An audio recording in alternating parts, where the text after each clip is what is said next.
Bienvenue sur votre chaîne préférée Akhbar el-Bled. L'Algérie est-elle réellement capable d'organiser les Jeux méditerranéens?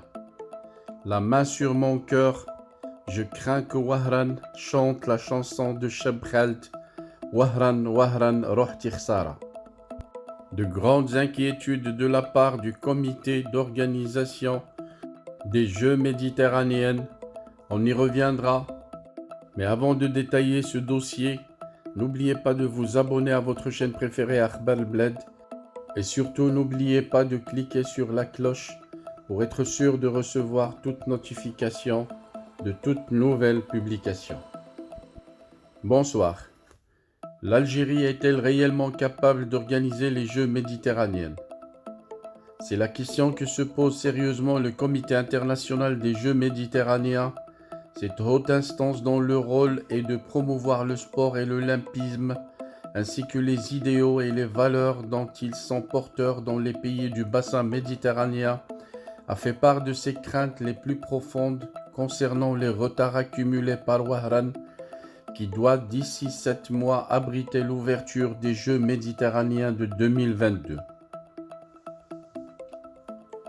Le président de la commission de coordination, Bernard Damsalem, a fait part le 25 novembre dernier au comité exécutif de ses inquiétudes. Dans son rapport régulier, le président du comité de coordination des Jeux méditerranéens Wahran 2022 et deuxième vice-président du comité, M. Bernard Damsalem, a analysé la situation actuelle et a fait part de sa préoccupation et de son inquiétude face au retard de construction des infrastructures, d'achèvement des appels d'offres, de mise en place des programmes de technologie et des transports. Au cours de la réunion, la communication prévue avec le directeur général du comité d'organisation Salim Ilès n'a pas été possible, de sorte qu'il n'a pas été possible de répondre aux questions que le comité international souhaitait poser au comité d'organisation, peut-on lire sur le site du comité international.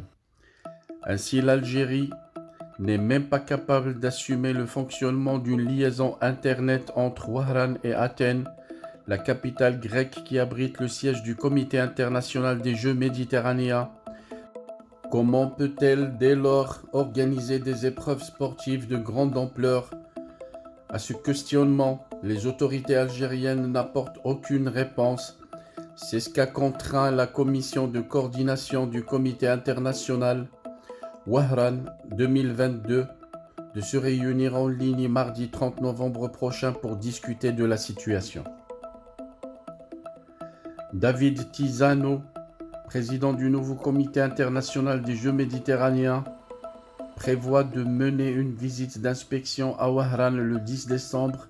Dans un communiqué, il explique tous les tenants et aboutissants des blocages ou problèmes rencontrés en Algérie. Nous respectons le peuple algérien et ses efforts. Nous respectons le gouvernement du pays pour les grandes dépenses qui ont été faites pour la construction des projets. Mais nous devons préserver le prestige des Jeux méditerranéens. Nous voulons tous que les Jeux aient lieu à Wahran. Nous aiderons par tous les moyens à les organiser, mais nous ne pouvons pas mettre en danger le plus grand événement sportif de la Méditerranée. Il s'agit bel et bien d'un rappel à l'ordre qui sonne comme un dernier avertissement aux autorités algériennes. Si aucune avancée notable n'est accomplie en matière d'organisation, Wahran risque d'être dessaisi de la mission d'organiser l'événement sportif le plus prestigieux de la Méditerranée, ce qui ne manquera de porter un énorme préjudice à la crédibilité de l'Algérie et entachera très sérieusement son image.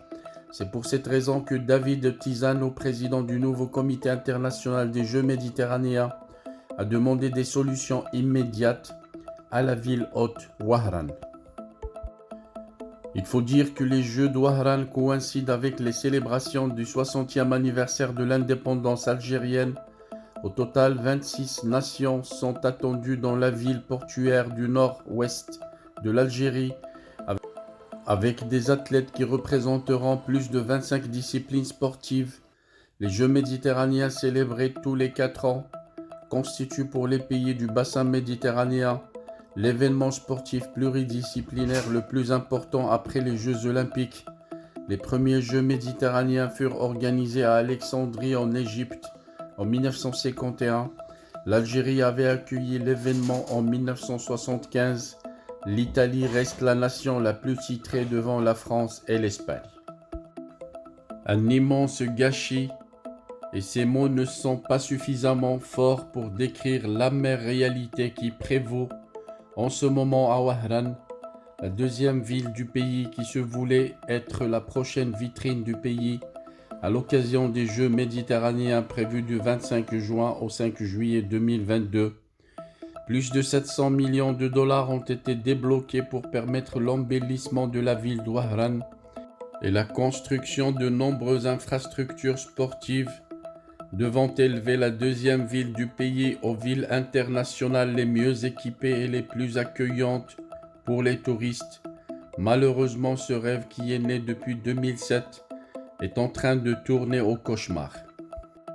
Et pour cause, les chantiers traînent et presque aucune infrastructure sportive ou aéroportuaire n'est encore prête pour être inaugurée et permettre à Wahran d'abriter le plus prestigieux rendez-vous sportif du bassin. Oui, absolument rien n'est encore prêt pour rendre possible l'organisation de ces Jeux méditerranéens en 2022, à moins de 7 mois des épreuves de cette prestigieuse compétition devant réunir les athlètes de 25 disciplines de plus de 26 pays. Wahran ne dispose ni d'un nouvel aéroport digne de ce nom, ni d'un complexe sportif olympique achevé et prêt à accueillir des épreuves sportives. Et pourtant, pour les besoins de ces Jeux méditerranéens, près de 39 projets ont été façonnés par les autorités algériennes depuis 2007 et ces projets ont consommé un budget global de 644 millions de dollars jusqu'à cette année 2021. Plus de 700 millions de dollars ont été débloqués pour l'organisation des Jeux méditerranéens d'Wahran 2021. C'est ce qu'a pu confirmer un média algérien auprès de plusieurs sources gouvernementales.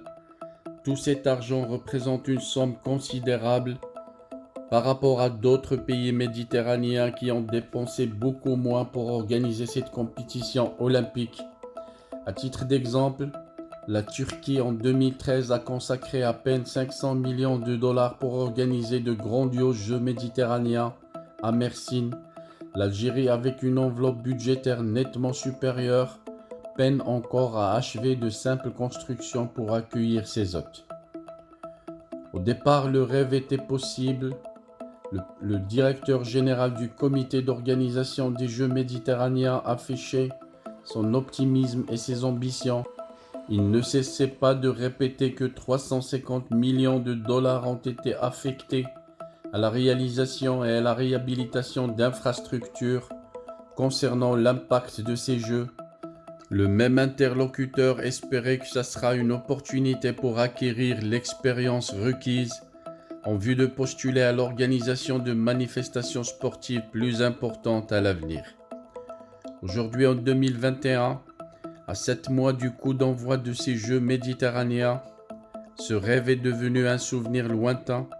Le 5 septembre dernier, le ministre de la Jeunesse et des Sports, Abdelrazak Sebgag, avait confié lui-même des appréhensions quant à un éventuel retard dans la livraison des infrastructures sportives devant abriter les Jeux méditerranéens de 2022 à Wahran du 25 juin au 5 juillet. Le gouvernement algérien s'était pourtant engagé pour accorder grande priorité à cet événement méditerranéen.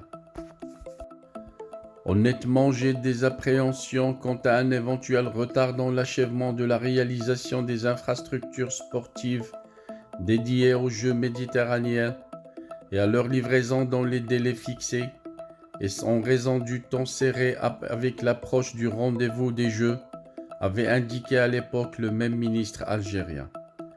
Ce dernier avait tout de même tenté de rassurer les Algériens et les Algériennes, ainsi que les partenaires méditerranéens du pays en leur assurant qu'il n'est pas question d'un retrait de l'organisation des Jeux, car si nous accélérons la cadence des travaux, nous serons prêts avait-il promis avant d'ajouter que globalement les infrastructures connaissent un avancement dans le taux des travaux au niveau du complexe olympique d'Ouahran. La problématique demeure au niveau du centre nautique qui est en retard en raison d'obstacles d'ordre technique avec une société italienne et d'autres d'ordre financier avec la société réalisatrice chinoise. Les promesses du ministre algérien des Sports sont pour le moment des illusions, car le nouveau complexe sportif olympique de la ville d'Ouahran devrait être livré avec la totalité de ses infrastructures en décembre prochain, soit 6 mois avant le rendez-vous d'Ouahran. Nous sommes à la fin du mois de novembre et il reste encore au moins 25% des travaux qui n'ont pas été achevés au niveau de ce complexe sportif olympique, a-t-on pu confirmer au cours des investigations. Il reste encore la salle omnisport de 6000 places et du centre nautique comprenant 3 piscines, dont 2 olympiques, sans oublier le nouvel aéroport d'Ouahran dont les travaux entamés en 2012 durent encore jusqu'à aujourd'hui, accumulant des retards monstrueux, des surcoûts onéreux et personne ne sait encore si un jour cet édifice sera réceptionné au cours de l'année 2022. Le camouflet pour l'Algérie est humiliant et pour cause. David Tizano, président du nouveau comité international des Jeux méditerranéens, prévoit de mener une visite d'inspection à Ouahran le 10 décembre. Dans un communiqué rendu public le 25 novembre dernier, il a expliqué tous les tenants et aboutissants des blocages ou problèmes rencontrés en Algérie. Nous respectons le peuple algérien et ses efforts. Nous respectons le gouvernement du pays pour les grandes dépenses qui ont été faites pour la construction des projets, mais nous devons préserver le prestige des Jeux méditerranéens. Nous voulons tous que les Jeux aient lieu à Ouahran. Nous aiderons par tous les moyens à les organiser, mais nous ne pouvons pas mettre en danger le plus grand événement sportif de la Méditerranée. Tout est dit. L'État algérien en semble clairement pas capable de tenir son engagement et Ouahran risque d'être sanctionné pour tous ses retards et l'organisation des Jeux méditerranéens pourrait lui être retirée si les mêmes dysfonctionnements persistent encore et toujours. C'est triste pour la ville d'Ouahran que j'adore. Je crains bien que l'on chante la chanson de Cheb Khald, Ouahran, Ouahran, Rohti Khsara. J'espère de tout mon cœur que ça ne sera pas le cas, car nous avons tous envie d'admirer la ville d'Ouahran l'été prochain.